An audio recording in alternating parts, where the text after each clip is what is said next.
नमस्कार, मैं डॉक्टर विजय शुक्ल और आप देख रहे हैं न्यूज ट्री। जवानी, धर्म और 2047 की राह पर भाजपा का भारत अब सिर्फ एक तारा नहीं बल्कि पूरी राजनीति का नया फ्रेम बन चुका है। इस फ्रेम के भीतर हर पार्टी अपने अपने रंग भर रही, कोई भगवा, कोई सफेद, कोई हरा, कोई लाल, लेकिन कैनवास वही है। एक ऐसा भारत जो जवान है, भावुक है, डिजिटल है, धार्मिक है, गुस्सैल है, उम्मीदों से भरा है और भ्रमों से भी। राजनीति ने इस भारत को समझने से ज्यादा इस्तेमाल करना सीख लिया है। भाजपा इस फ्रेम में सबसे आगे खड़ी दिखती है। वह जवानी को धर्म के पानी से धोकर राष्ट्रवाद के गिलास में परोसती है। वह युवाओं से कहती है कि तुम सिर्फ वोटर नहीं बल्कि सभ्यता के सिपाही हो। वह उन्हें यह एहसास कराती है कि वे इतिहास का हिस्सा नहीं बल्कि इतिहास के लेखक हैं। यही वजह है कि भाजपा की राजनीति आज सिर्फ चुनाव नहीं लड़ती, वह पहचान गढ़ती है। संघ उसकी रीढ़ है, भाजपा उसका शरीर है और युवा उसका चेहरा। यह संयोजन इतना संतुलित दिखता है कि विरोधी भी असहज हो जाते हैं। भाजपा ने धर्म को पिछड़ेपन से निकालकर गर्व में बदला और जवानी को विद्रोह से निकालकर उत्तराधिकार में बदल दिया। मंदिर अब सिर्फ पूजा का स्थान नहीं, राजनीतिक स्मृति का केंद्र है। तिरंगा अब सिर्फ राष्ट्र का प्रतीक नहीं,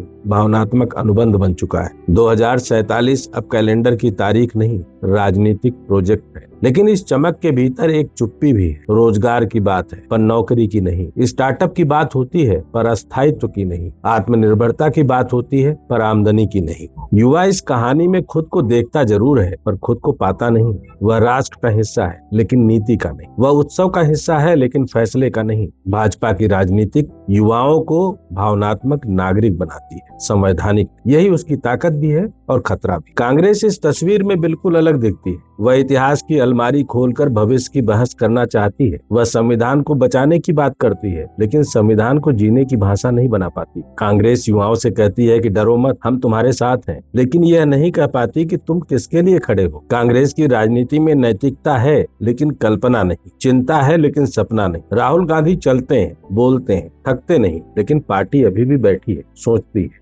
डरती है। कांग्रेस का युवा नेतृत्व युवाओं को छूता नहीं, उन्हें सहलाता है और राजनीति में सहलाना अक्सर काफी नहीं होता। कांग्रेस की सबसे बड़ी त्रासदी यह है कि वह भाजपा का विरोध तो करती है लेकिन भाजपा के बनाए फ्रेम को तोड़ नहीं पाती। वह उसी फ्रेम के भीतर खुद को सही साबित करना चाहती है। वह कहती है कि भाजपा गलत है लेकिन यह नहीं कह पाती कि भारत कैसा होना चाहिए। वह कहती है कि लोकतंत्र खतरे में है लेकिन यह नहीं कह पाती कि लोकतंत्र किसके लिए। वह युवाओं को अधिकार देती है लेकिन भूमिका नहीं देती और युवा अब भूमिका चाहता है, सिर्फ सहानुभूति नहीं। अखिलेश यादव इस राजनीति के सबसे स्टाइलिश पात्र हैं। वे युवा हैं, दिखते हैं, बोलते हैं, समझते हैं। वे राजनीति को सख्त नहीं मुलायम बनाते हैं। वे लैपटॉप के साथ समाजवाद दिखाते हैं और ट्विटर के साथ आंदोलन, लेकिन उनकी राजनीति का आधार अब भी वही पुराना है। वही जातीय गणित, वही क्षेत्रीय सीमाएं, वही पारंपरिक समीकरण। अखिलेश की भाषा आधुनिक है लेकिन उनका व्याकरण पुराना है। वे युवाओं को जोड़ते हैं लेकिन बदलते नहीं।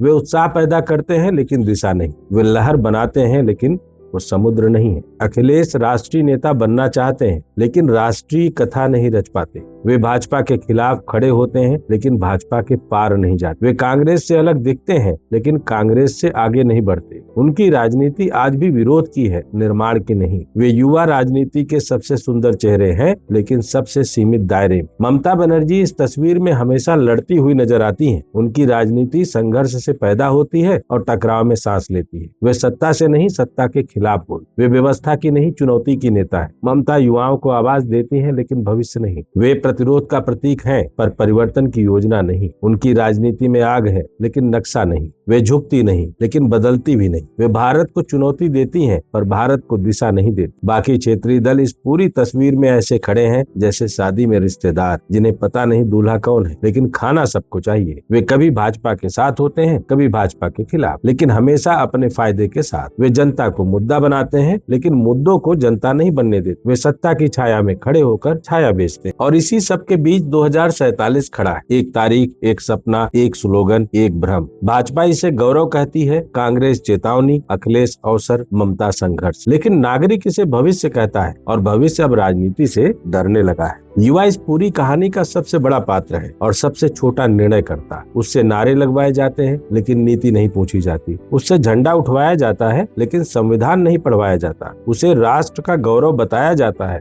लेकिन नागरिक का अधिकार नहीं। वह हर पोस्टर में है, हर रैली में है, हर वीडियो में है, लेकिन हर फैसले से बाहर है। भाजपा कहती है भारत जवान है। कांग्रेस कहती है भारत खतरे में है, अखिलेश कहते हैं भारत बदल रहा है, ममता कहती है भारत लड़ रहा है। लेकिन भारत कहता है कि वह अभी भी समझने की कोशिश कर रहा है कि वह है कौन। क्या वह मंदिर है या संविधान? क्या वह राष्ट्र है या नागरिक? क्या वह भीड़ है या व्यक्ति? क्या वह भाव है या विवेक? 2047 की यात्रा शुरू हो चुकी है, लेकिन रास्ता अभी भी नेताओं ने तय किया है, नागरिकों ने नहीं। राजनीति आज जवानी को धर्म से जोड़कर भविष्य की कहानी लिख रही, लेकिन यह नहीं जानती कि भविष्य कहानी नहीं, हिसाब मांगता है। युवा तालियां बजाता है, लेकिन हमेशा नहीं। वह साथ चलता है, लेकिन आंख बंद करके नहीं। जिस दिन युवा यह पूछेगा कि मेरा धर्म क्या है, यह नहीं कि मेरा नेता कौन है, उस दिन राजनीति बदल जाएगी। जिस दिन युवा यह पूछेगा कि मेरा अधिकार क्या है, यह नहीं कि मेरा नारा क्या है, उस दिन राजनीति जवान हो जाएगी। जिस दिन युवा यह पूछेगा कि मैं किस भारत में जी रहा हूँ, यह नहीं कि किस भारत के लिए मर रहा हूँ, उस दिन 2047 सच में शुरू होगा। आज की राजनीति जवानी, धर्म और 2047 को एक ही वाक्य में जोड़कर इतिहास लिखना चाहती है, लेकिन इतिहास तब लिखा जाता है जब नागरिक बोलता है, सिर्फ नेता नहीं। और शायद यही इस दौर का सबसे बड़ा राजनीतिक व्यंग्य है कि भारत जवान है, लेकिन उसका भविष्य अभी भी बूढ़ी राजनीति के हाथों में है। भारतीय जनता पार्टी ने नितिन नवीन को लाकर शायद कहीं से यह संदेश देने का प्रयास जरूर किया है कि भाजपा अब जवान हो रही है, लेकिन सवाल वही है कि क्या इस जवान भाजपा की लगाम बूढ़ी राजनीति के हाथ में है? अगर आपको लगता है कि सही है तो अपना जवाब जरूर दीजिएगा। अगर आपको लगता है कि यह पूरा का पूरा आकलन ही उसी बूढ़ी राजनीति के हिसाब से बनाया गया है, तो भी अपनी बात लिखिए। जय हिंद, जय भारत, वंदे मातरम।